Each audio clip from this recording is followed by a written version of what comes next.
sister were fans of the original show, like a lot of you in here, and you know, as youngsters, and that was the great thing about it. It had the housewives that were watching the soaps, but this thing went further and started grabbing the attention of younger viewers as well. And so Johnny and Tim Burton is also a childhood fan of Dark Shadows, and they've collaborated on so many, you know, terrific and fantastical films.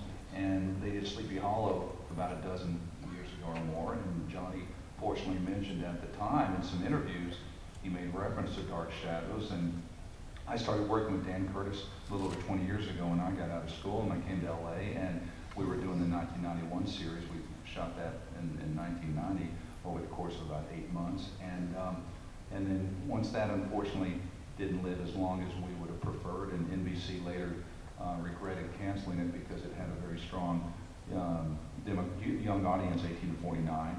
And we saw that Johnny Depp was a fan, and so over the last few years that got developed, and here we are all these years later. And 2.5 months ago, the film started shooting over in Pinewood outside of London, which is where Tim and Johnny have done Sweeney Todd and so many other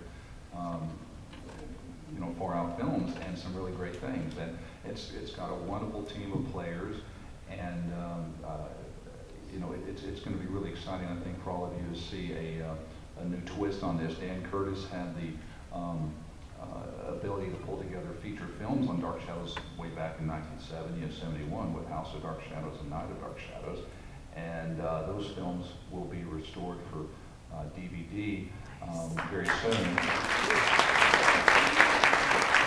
which includes Catherine was the star of the first film, House of Dark Shadows, the vampire film with Jonathan Pritt as Barnabas.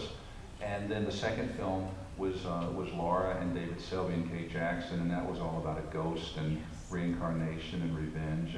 And that film, unfortunately, had been forcibly cut by the head of MGM back in 1971, James Aubrey, and Dan Curtis had to delete about half an hour of his director's cut, and it compromised some of the narrative of the film, and you know, it just lost a lot of its continuity.